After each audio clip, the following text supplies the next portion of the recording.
Hello, everybody. It is me. That was Donovan, I think, dog and Mark.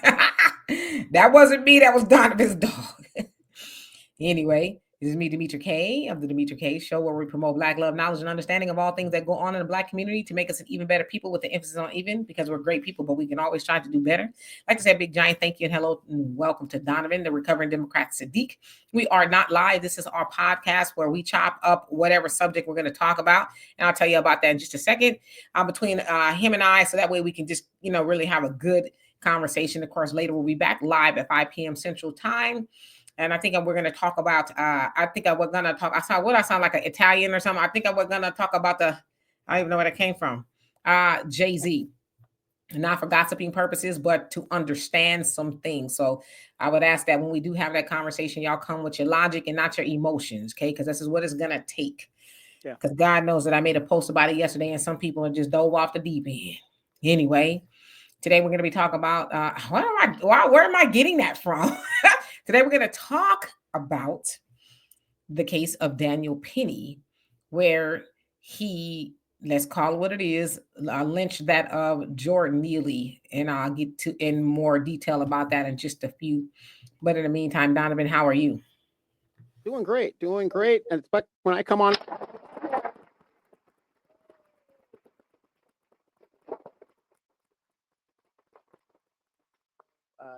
at this time, and this is the podcast, we are not live.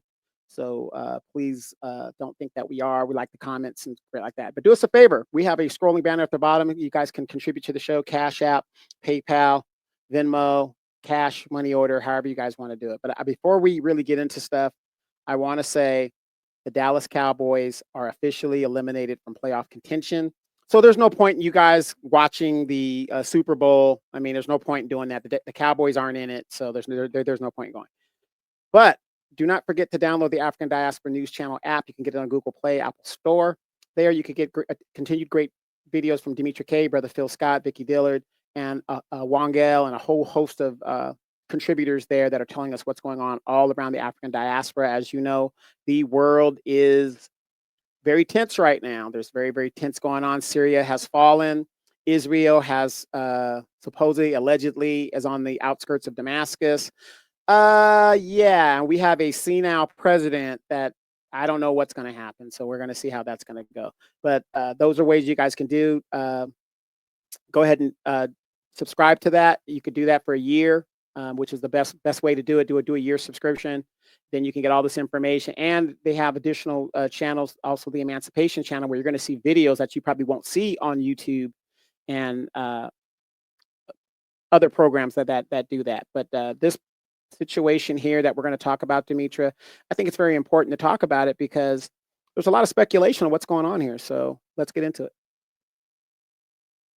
it. So yes, indeed. Yesterday, Daniel Penny, who I think is 26 or he's 26 at the time, that he took the life of Jordan Neely, who was 30, last May in a New York subway on the F train, from what I understand, where Jordan Neely got on and was acting erratic. Those on the train said that he was making death threats and things like that. Well, and I want to put his picture up here too. Then from that point, Daniel Penny, and I'll show you guys him in just a second. Daniel Penny decided to take matters into his own hands, and he choked Jordan to death for nearly 6 minutes. Now, I've watched a lot of commentary on this, and a lot of people, and y'all know who they are, right? And people who think that they are those folks, lie and said, oh, it was only a minute or 2 minutes, because that's what Daniel was saying originally. He was saying, oh, it was a couple of seconds. But then, of course, the eyewitnesses and the videos came out. It was nearly 6 minutes that he held onto Jordan's neck. Now, it said from the coroner, medical examiner, that Jordan turned purple, right? He turned purple. So basically, there was no question as to what was going on. I should also say that Daniel Penny is an ex-Marine. So I'd imagine he has some knowledge of, death to some degree, whether he, I don't know. Nevertheless, he was being charged with, let's see here, manslaughter and negligent homicide. But the negligent homicide, I believe they threw that one out last week, and then the jury found him not guilty on the manslaughter yesterday. Now, from that point, there's mixed emotions. Imagine that of the O.J. Simpson trial, 1 in 95, where he was found not guilty. On one end, you had Black people who were ebullient, excited about, O.J. not being charged. And on the other hand, had white people who were upset that he wasn't charged. Well, reverse that. So we have that situation now where white people, are, and other people as well, but I say predominantly white people, are very happy that Daniel Penny did not get charged and convicted. In fact, they are calling him a hero because they said that he did what needed to be done. Now, just for a little background sake about Jordan Neely, sounds like he was having a mental health crisis, and he's had, I guess, a history of it. It said that he was also arrested 44 times in the past, but he's also a entertainer. He impersonated that of Michael Jackson on the subway station, things like that. So again, sounds like he had a lot of mental health issues. But Daniel Penny, his defense was trying to say, oh, he didn't die from the chokehold. The same thing they tried to say about George Floyd. He didn't die from the chokehold. He died because he had sickle cell anemia. He was on drugs. That's what the allegation is. I don't know if that was ever proven, and some other things. But the coroner was like, no, he died from being choked to death. There was no other factor to that, right? So, of course, the defense, Daniel Penny's defense, was trying to bring up things from the past, saying that, oh, he punched, I guess, an older man, and somebody said that he kidnapped a 7-year-old. So he had a lot of issues going on. But the question that I would have, and I'd imagine maybe it was brought up in the trial, is did Daniel Penny know that before they had a run-in on the train? When it wasn't even a run-in. Sounds like Jordan got on the train, you making threats or whatever. And like I said, Daniel took it upon himself to, as they say, neutralize the threat. That's how they are phrasing it. Neutralizing a threat. Jordan Neely is a threat. Now, I'm going to show y'all this video. I'm going to take Jordan Neely down, and I say RIP to him. I should say this, though. It's getting volatile. At least it was yesterday in New York City, where Hawk Newsome, and I won't show y'all any of this because I don't want to get in trouble, because some people are asking for Hawk Newsome, who is the Black Lives Matter, I guess, president or whatever it is in New York. He basically said it's wrong for Daniel Penny to be able to be a vigilante, to jump up and choke somebody to death. So he basically said, let's reverse it. What would happen if, the other thing was true? And maybe we should think about, doing that when we are oppressed, is what he said. Okay. So there's a lot of emotions going on in New York City. Now I want to take Jordan down, and I'm going to put this video up here of Daniel Penny shortly after he was acquitted for the manslaughter of Jordan Neely. And of course, we know it was more than manslaughter. Those of us who know that was a lynching. And that's what has been said. A man was lynched in New York on a subway. That's what the slogan is. But I want y'all to pay attention to Daniel's demeanor. And I'm going to ask you a question, Donovan. So here we go. Yeah. He's feeling good. He's feeling good. He's feeling good. What's up? We're Come together. How's it going? How's it feel? Feels great. He's finally got the justice he's deserved. Did you think it was going to happen? Sorry? Now, the question that I have for y'all is, I'm going to take him down. Question I have for y'all is, does that look like a man that's going to get a lot of sleep? Does he look like a man that is truly happy with what he did? That man, he tried to smile. That, when I say that man, I'm talking about Daniel. He tried to smile, and he looked very awkward as his attorneys, and I guess that's who those people are, where, basically he's all right. He got away with it, kind of thing, right? And Daniel's, he's like, I'm trying to fake it. And when I saw that stood out to me the most, because that man is not going to get any sleep. Now, because nobody tells them, I firmly believe, and listen, I'm not I'm not stupid. I know what that was. We know for a lot of them, it's a badge of honor to do something like that to one of us. But the other thing they never tell them is the sun is coming in here, is what you will feel like after you do it. Yeah, you might think you're going to be happy and oh gosh, yes, but they don't tell you of the nightmares that you'll have. They don't tell you that you're going to be looking over your shoulder, whether it's for physical purposes or spiritual purposes or emotional purposes. They never tell them that.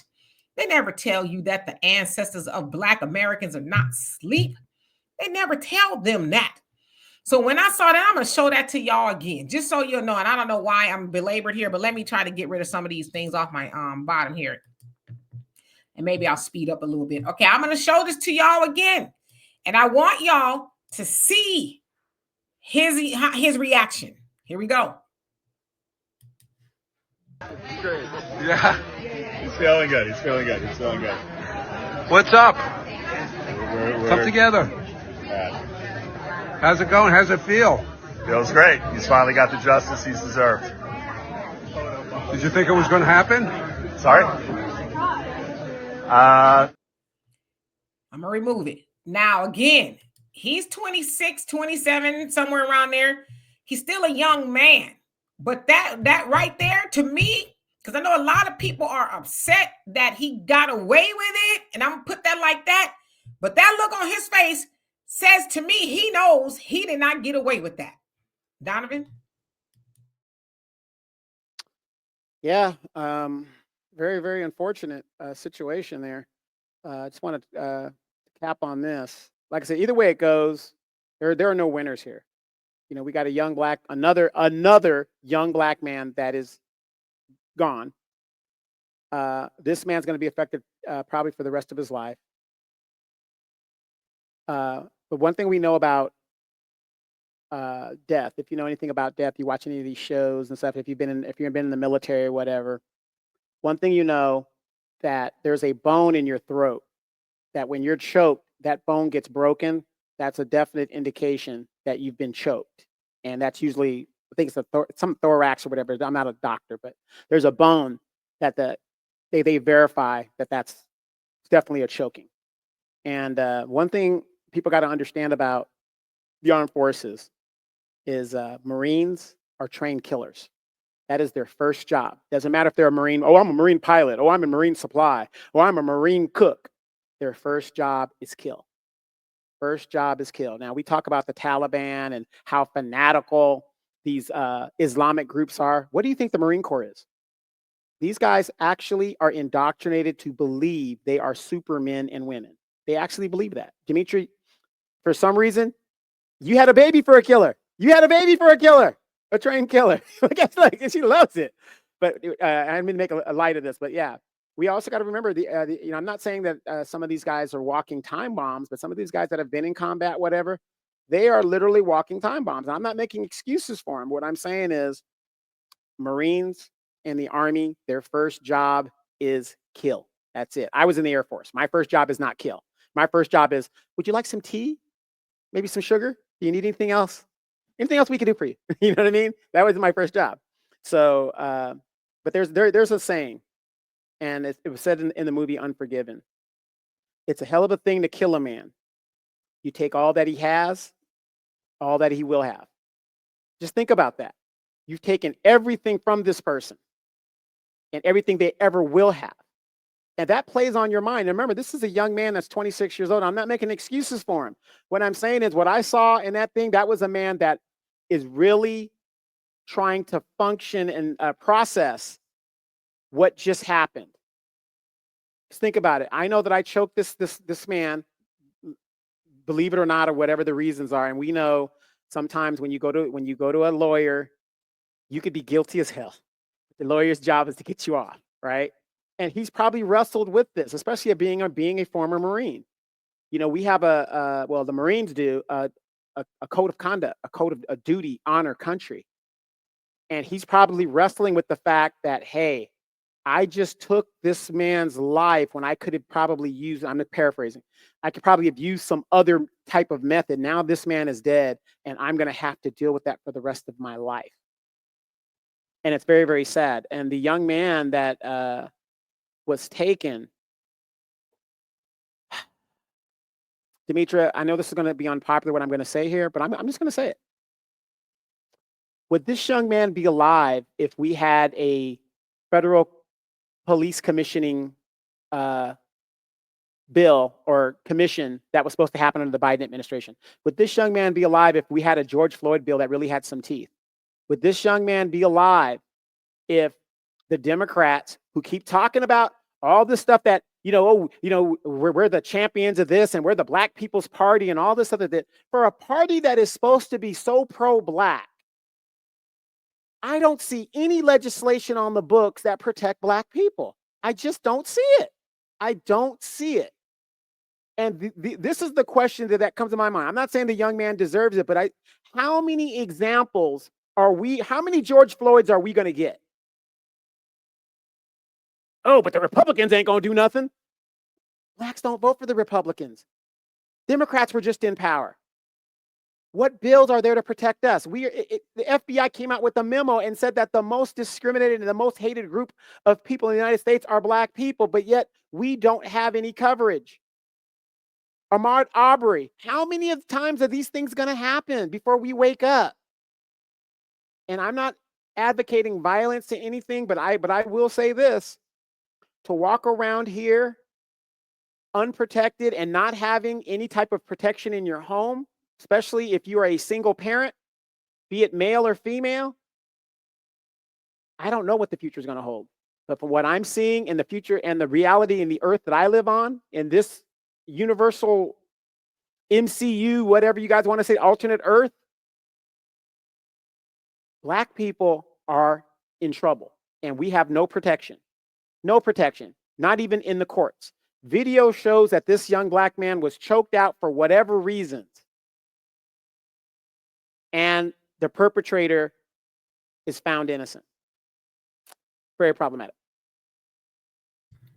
And there's also a couple other things too. Obviously the system failed Jordan Neely, and in some cases the system failed his victims, because it sounds like he has some victims along the way, 44 times in jail. The system failed there in New York, and I think that's a larger conversation. Why? Why, if he was having mental health issues, would he be? They continue to allow him to be out in the public without getting help, right? Because the other thing we know is New York City is very big and has been a sanctuary city, and they welcomed in a lot of, well, some of it, wasn't so welcoming. That of Governor Greg Abbott sent a whole bunch of them over there, but nevertheless, New York City is a sanctuary city, and they took care of a lot of migrants, and they're still taking care of a lot of migrants. But then you have citizens like that of Jordan Neely, who was failed and was not given the proper care and treatment that he needed for whatever reason. And I'm sure somebody will cite, oh, there just wasn't no money to do it, but they spend hundreds of millions of dollars to take care of migrants. And some people probably say, into the billions from what that of Eric Adams was saying, right? So that's the issue there. But the other thing is Kamala and Biden, the DOJ, will they pick this up? Will Biden use this as his one last thing to really do? Because I've seen that in the last couple of months or so, they have, or about a month or so, they've been picking up federal cases that were dropped. And I say dropped, like that of Breonna Taylor, I think Sonia Massey and a couple other people, right? We know that they picked up the Ahmaud Arbery one as well, even though they were found guilty on the state level. They also picked it up on the federal level. They can pick that up and say, okay, great. The state found him not guilty, but we are separate entities, so we could charge him on a federal level. Will Biden and Kamala do that? That is the question. But the other thing I want to ask Black people, because see, listen, this is never not going to happen to us, even if it's on a daily basis or yearly basis. This is never not going to happen to us. The question we got to ask ourselves, are we now convinced that we need to separate? As I said in the nation, separation of death. And now we're seeing a lot of this death and destruction come to us ever since where we have been on that plantation and off of that plantation here in the United States of America. Even though we're in 2024, we see that is not going to change. We can see that a man, regardless of what his history was, because Daniel Penny didn't know what Jordan's history was. You can see a man lynched on a train in broad daylight. And not only that, it was somebody else that helped him because he held him down. You can see that in 2023, that's when that happened. And yet he get away with it, and they take him to a bar and they celebrate what happened. Same thing with that of George Zimmerman and Trayvon Martin. He's been celebrated as a hero, and he's walking free as a bird. The DOJ, which was under Obama, decided not to pick that up, and that was Eric Holder, his attorney general, decided not to pick it up. Those are two black people, the first attorney general that was black and the first black president that did not think that Trayvon Martin's life was worthy of taking up on the federal level. But again, back to my original question, are you now convinced that you need to separate? Because the other problem is, especially with the Democrats, they teach black people that you need to whine and cry and beg the oppressor to teach your children, to give your children the books that you should be giving them, to all include us DEI in your businesses and all this other stuff. But yet you never talk about separating from the system that don't want you there anyway. So are you willing to do that? That is the question. I mean, you're hitting it right on the nail. But the unfortunate thing is, we've been taught that the white man's ice is colder than ours. The civil rights goal, and one of their goals and mantras was to be able to shop and mix among the white folks, and they achieved that goal. And and look where it's gotten us. Look at their grandchildren now. Look at what we have to deal with.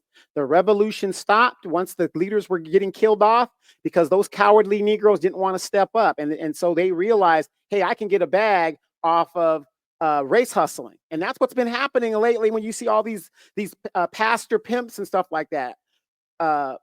In our community, the church was a place where, that was the center of the black community. Technically, that's where everybody met and kind of, got ideas, and the pastor was respected. But now you go there, it's a joke. It's a way to hustle and do all these things. And it's unfortunate, the civil rights, and I know I keep talking about them, but the fact of the matter is, once they got whatever it is they wanted to get, and the leaders got killed off,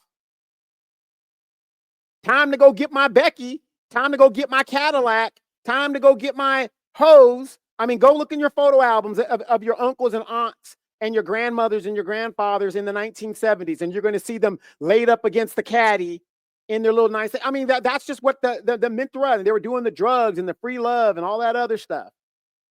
And then now here we are today because they stopped the revolution, and they stopped before we got anything of tangibility.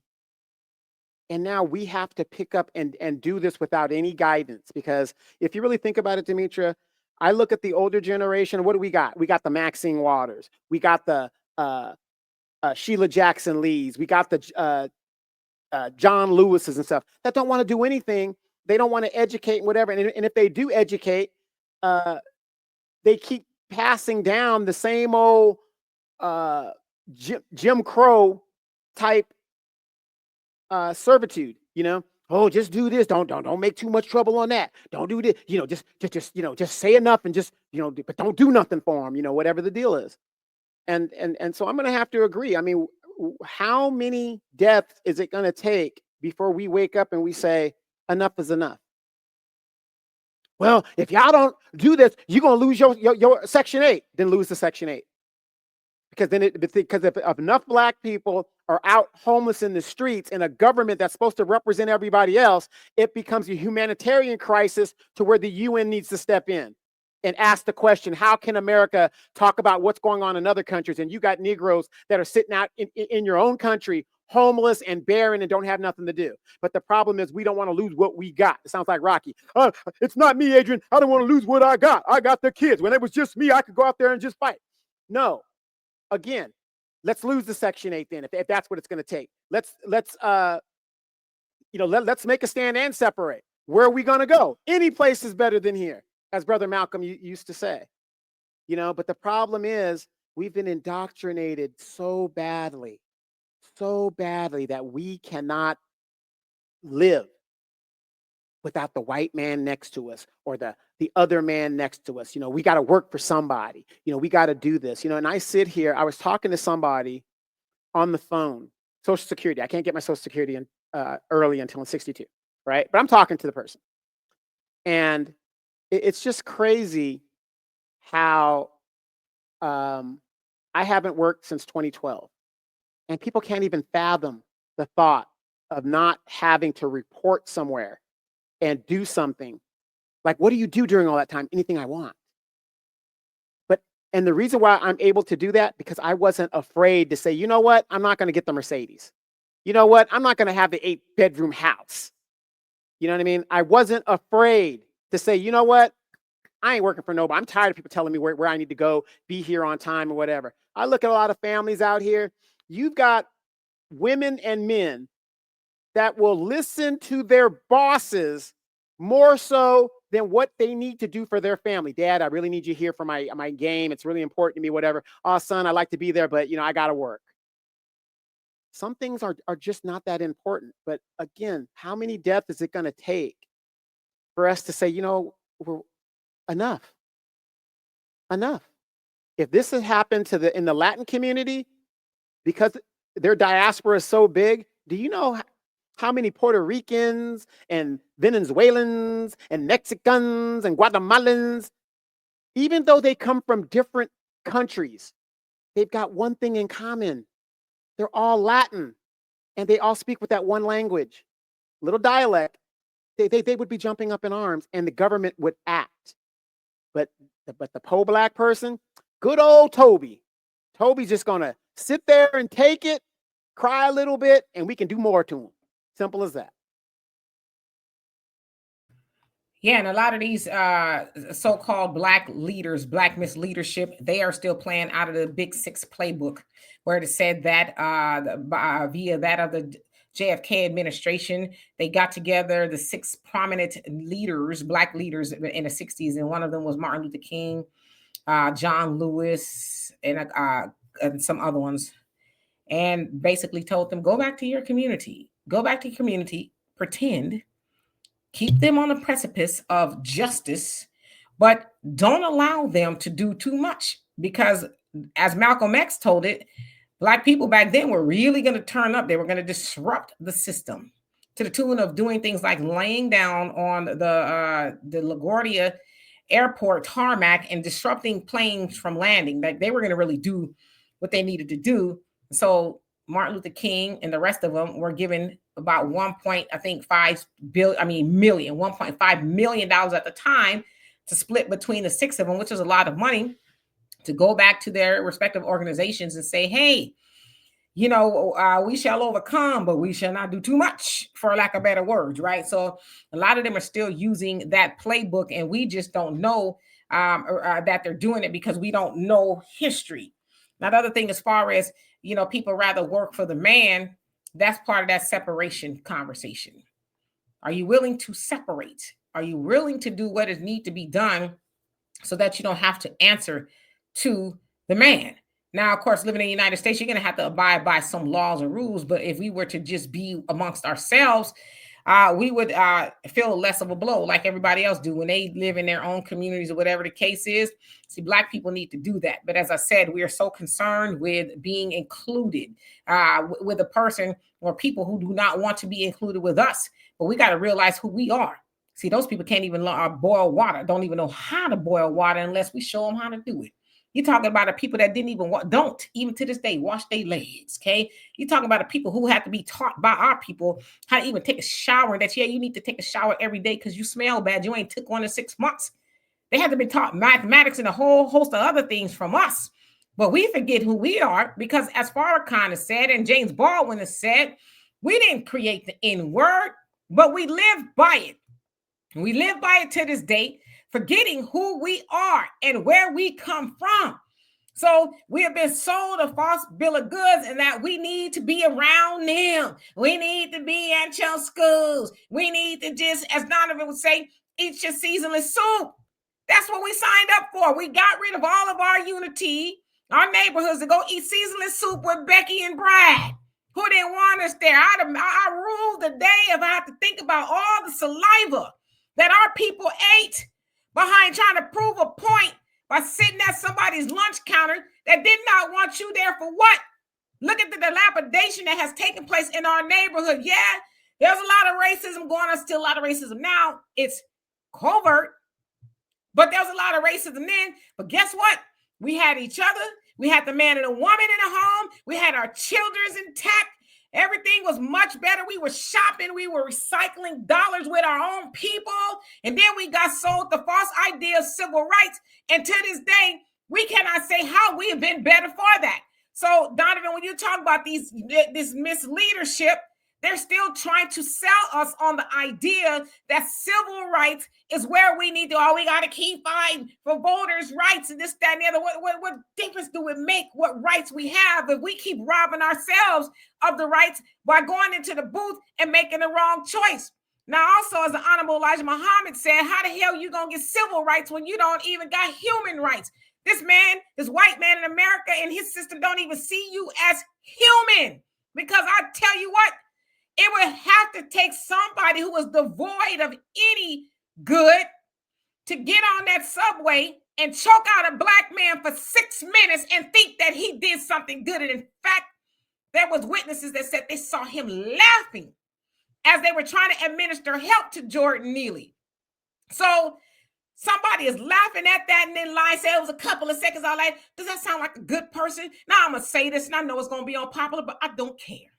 Malcolm X told us to answer, to think about this. Are white people our friends or are they friendly? Because I know white people and they're very friendly, but don't you ever think that I think that if it all was to go down, and it will, if you believe in the prophecy, that when it goes down, they're going to say, well, Demetra, you're my friend. I'm going to make sure you're okay. Now they're going to get together with their people and they're going to do what they need to do. And I'm going to leave it at this. See, I'm one of those people. If you know me, I don't really hang out with them like that. And I have people tell me all the time, oh, you need to lighten up. Oh, you're afraid. No, I'm not afraid. I'm wise. I understand. And I tell y'all about that story when I went to New Orleans not too long ago. Jefferson Square. Me and my daughter walked by there and they was having a whole bunch of something going on. And I saw a whole bunch of them in there. And I could not. My spirit would not let me go inside there. And then when I went and talked to a tour guide or at this museum or whatever it was, he told me what it was. I didn't know. He said, that's where they used to trade our people. That was a slave block. I said, aha. And he says, well, you can't be scared of white people. I said, I'm not scared of white people, but I know their nature. See, when you know their nature, then yeah, you ain't trying to be hanging out with them all like that. You know, and you bring up a good point. Somebody asked me a while back, they go, Donovan, you know, you talk all that stuff, but he goes, when it comes down to it, would you be willing to lose your pension that you get from the United States government from your military service and just walk away from that to be separate from whatever the deal is? My answer, yes. Yes, I'm not afraid because, again, I've prepared myself. Thank goodness I had a mother who knew what to do. When the pandemic happened, Demetra, was I worried about the pandemic? I had fruits and bananas and everything else I needed. I wasn't dependent on what good was a government check during a pandemic when you can't leave the house? Everything is closed. This is why I'm not afraid. See, that's what I'm saying. When you're taught not to be afraid and you're taught to be prepared and you're taught to be self-sufficient, what's there to be afraid of? Air is free for now. Water is free for now.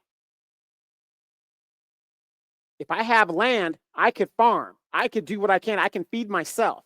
If I've got cattle or whatever, I could make that work. I mean, we started civilization. Why all of a sudden are we afraid now? But the sad thing is we got a lot of Negroes. Oh, well, I don't want to lose my pension. Really? Those are the people we have to look out for. So that's what I'm saying. There are people that are, not people say, well, that's extreme, that's extreme. No, it's not extreme for me. I use what this government taught me for the benefit of myself and my people. Survival skills, the military taught me that. I can go out here and do what I got to do and handle the business. I don't need a check at the end of the day. And this is what we got to ask ourselves. Are we so dependent on a government and a party? And we know that saying, Demetra, the same person that feeds you is the same person that can starve you. The same person that houses you is the same person that can unhouse you. What is happening to our people to this very day? They are keeping us in fear and in line by those government subsidies. And I'm not saying don't take the subsidies if you need them or whatever it is. They're there. You pay for that. So don't be ashamed to take all that. But if they cut it off, so what? We're resilient. We can go and do something else. And most of us are doing something else. Like I said, you got a lot of people out here that are making residual income, be it on YouTube, be it on Twitter, be it on OnlyFans, be it whatever. They're finding a way. They're finding a way. So don't ever let somebody, try to shame you because you're getting a government pension, or, well, you would walk away from your government pension because, you got yours. So, it's easy for you to say. There are some of us, hey, take this job and shove it. I ain't working here no more, but I'm going to get what's entitled to me from this government and willingly accept that. But do I need, at the end of the day, if everything went to hell in a handbasket and nuclear Armageddon happened, if your mindset is so strong that you are dependent on a piece of paper that has no value other than what you think the value is, and they tell you the value is, you're in trouble. Yeah, and we're talking about the people, Black Americans see 1.73 trillion, some even say $2 trillion a year in our community, and we give 97% of that away. But yet we walk around being conditioned to be beggars when everybody else eats off of us. I saw somebody posted something on Facebook today. I had to say, damn. And it said, the Arabs won't eat pork, right? But yet they set up shop in our neighborhoods and sell us alcohol, cigarettes, and and pork and all kind of nonsense. But they won't eat it. They won't partake in the stuff that they sell us. But yet we won't stop and just think about that as a concept. The stuff that they sell you, they won't even do it. They walk out of there every night with a bag that they put over their shoulders of your money because you, as it said in the nation of deaf, dumb, and blind. And that's not physical. That's mental. That's emotional. That's intellectually. Now, again, it's not a dig at our people, but because we don't realize the things that are right there, that's why these people are making money off of us. But when we wake up and stop thinking that we are better off around them, because clearly that has been disproven, that we are not better off around them. As it's been said, everywhere they've gone all over this earth, they have wreaked havoc and caused destruction everywhere they have gone. Every civilization they have come into contact with has been adverse to that other civilization. So here in 2024, if we still need to be convinced that you are not better together, I don't know what else to tell you. Again, it's like nails to a chalkboard to Demetra Kaye. When I hear Black people whine and cry about the books they taken out of these schools, and as I always say, and yes, you could quote me, if you ain't got those books in your own damn house, then why are you crying about them not being in a school? Because again, we're the only people that whine and cry about them not giving us knowledge of self and not teaching at home, because the white man, the yellow man, the brown man, the red man, or whatever else, the tan man, none of them send their babies to school and say, teach my babies knowledge of self. They don't do that. We do that. And then as we've said here, the Democrats, DEI, you need affirmative action, and they're doing this and that to you, but wouldn't it behoove them? And we know it won't, but I'm just saying, wouldn't it behoove them to say, hey, Black man, y'all got all the power you need. You got all the money you need. Well, why are you bothered that they won't teach your children knowledge of self? Why don't you do it yourself? You're going to teach these people that don't like you, didn't like your ancestors when they was whooping them on their backs, from sun up to sundown, taking your great grandmama and them off in the field and having if they didn't like it then, they don't like it now when they choke you out on the subway. Why would you trust them to teach your children anything? Like I said, our people taught them. They wasn't taking baths. It still ain't. And there's surveys of them talking about a wash rag. What's a wash? Oh, I just let the soap from my shampoo run down and rinse my legs. So you want them, those people, yeah, I said those people, you want them to teach you knowledge of self? How and why did you get so silly, Black people? Like, for real. You ain't say but a word, but yeah, it's kind of scary and kind of nasty when you really look at the statistics of the hygiene aspect. And this ain't even me saying it. This is quoted by them. They have said that, not me. Yeah, and the funny thing is the hygiene thing, but they're the first to talk about, ooh, Black people smell, and whatever, they all these little tropes that they come out about. It's deflection. Don't forget, y'all was coming to get our mamas and great grandmamas and them talking about, can you come take care of our children because we don't know how to do it. Right, and you saw it in the movie Color Purple that you sisters love. Sophia was recruited and stuff like that. But yeah, my grandmas were domestic, so I'm telling you from firsthand eyewitness, that is the truth. Both my grandmamas was domestic. Yeah. My daddy mama was Jamie Lee Curtis's nanny. Yeah, but the sad thing is now, I don't know what happened to our standards in our community. Nobody's asking the Black woman to be a nanny anymore, for the simple fact that we've gone so far left with the liberalism and the standards. You got women out here running around I'm only going to talk about my community because that's all I really care about. That running around here looking like 304s. It's just sad. When did we lose that standard? And and I put a lot of emphasis on the older women. The older women sit here in silence and don't say anything to the younger women, and it's just a damn shame. But it is what it is. So in this situation, and I want to give everybody also a tip when you're dealing with Marines. And when a Marine is in uniform, what you need to do is look at their utility belt. Okay. For I would say the last 15 or 20 years, one of the Marine Corps regimen is the art of martial arts. They're heavily training their recruits into martial arts because the next war is projected to be with who? China or North Korea. It's one of those things. Now, I was raised in Asia. Martial arts is embedded in the culture in Asia. They know some kind of martial arts. So in the Marine Corps, they are heavily training their recruits into martial arts. So when you look at when a Marine's in his utility uniform, the one with the camo and stuff on that, and you look at his utility belt, you will either see a tan belt or a black belt. And I think there's another belt in between there. That will tell you what level of martial arts that particular Marine is skilled at. And if you see the black belt, yeah.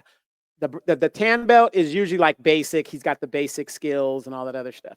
But you're dealing with trained killers. And again, when we talk about fanatical fighters in Afghanistan and whatever, I used to tell people all the time, what is the difference between a fanatical Taliban fighter and a U.S. Marine?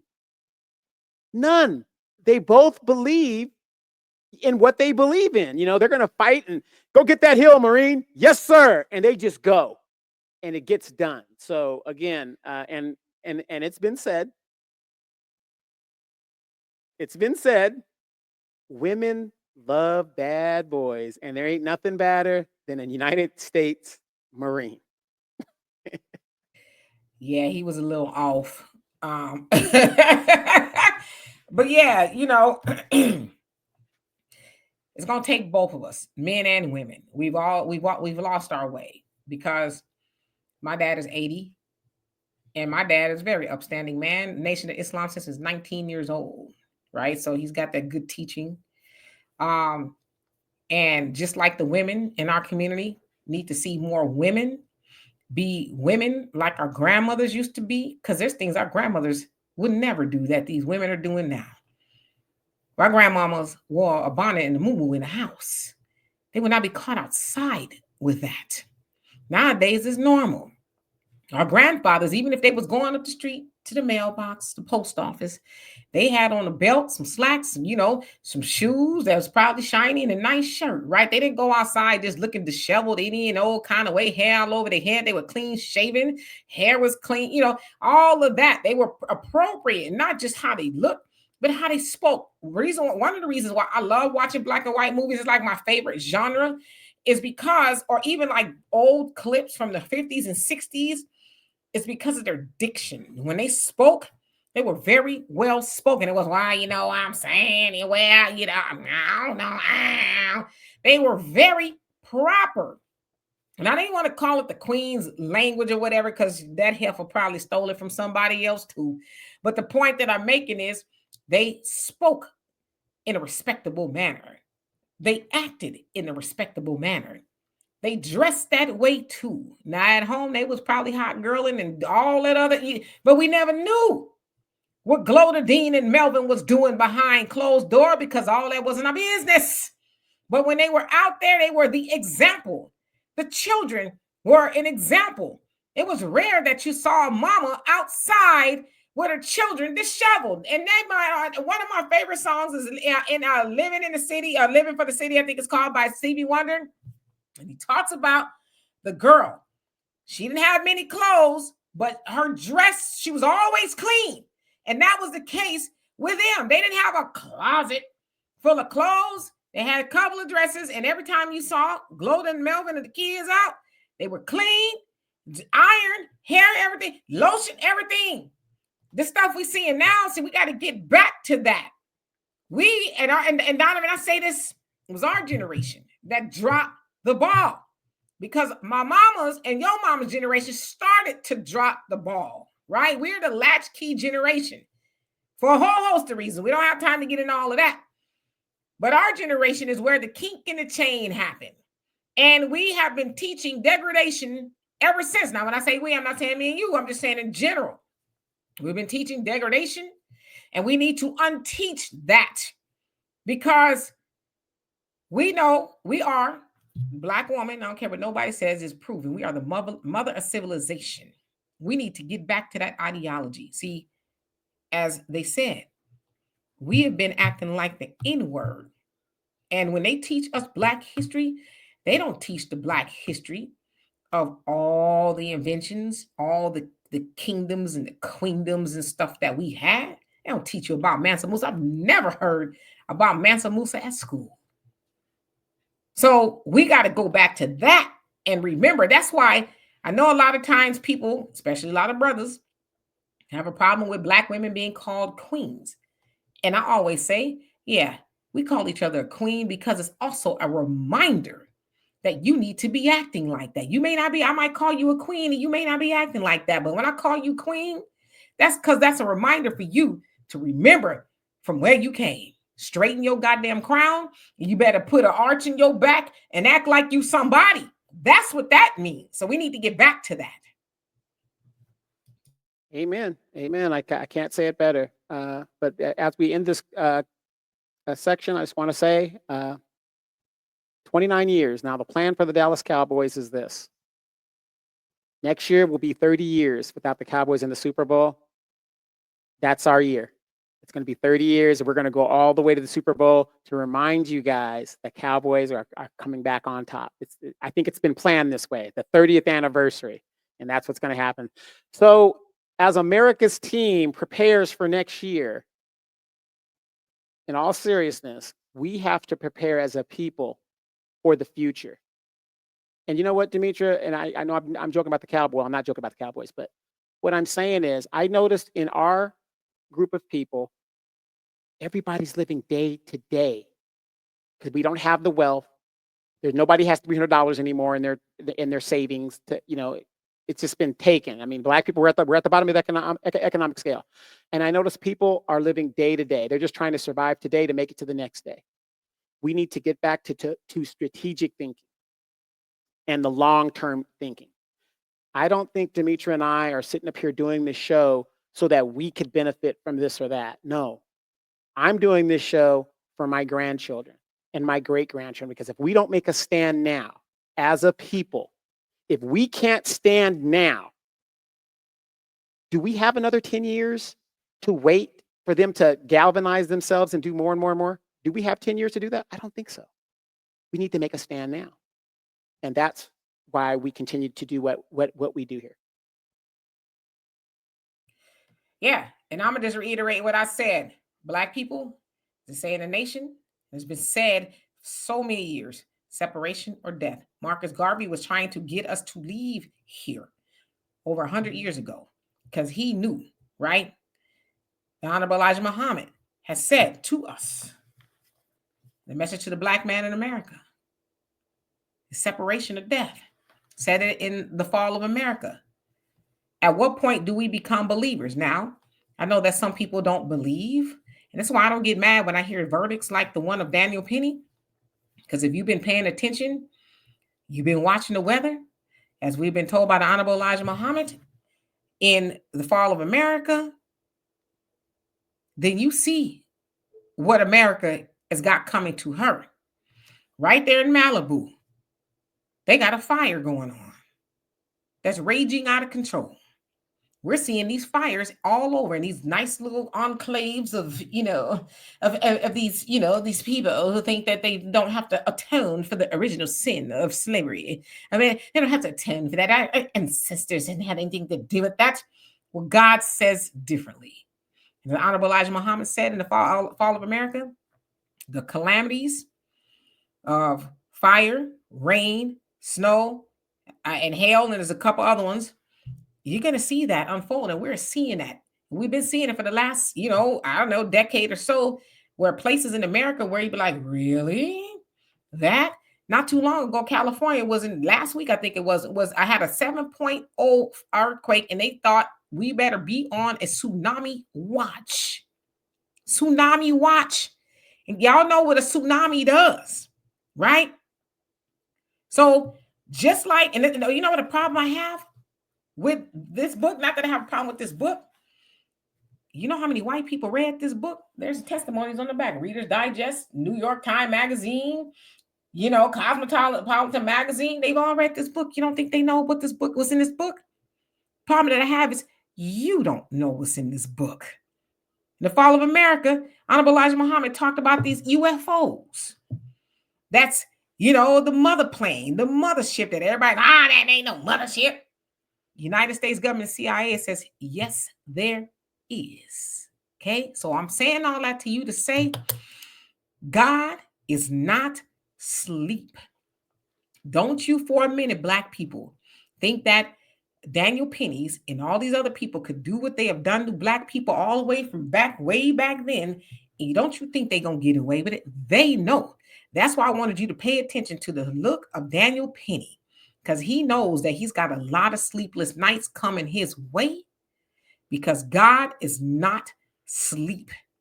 So as far as trying to get all this vigilante justice, the best justice that we could get as Black people is to organize and unify. That's the best justice we can get, and let God do the rest. Because as I said, he ain't sleeping. He says, vengeance is mine, not yours, but mine.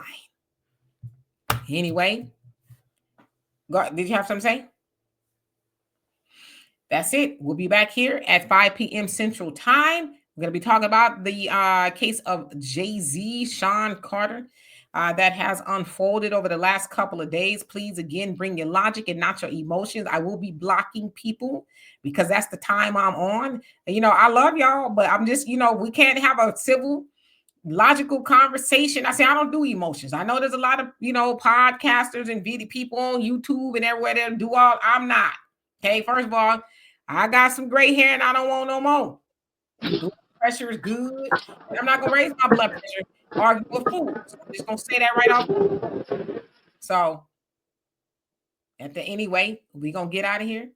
Love and appreciate every last one of y'all. We'll see y'all in a bit. Peace.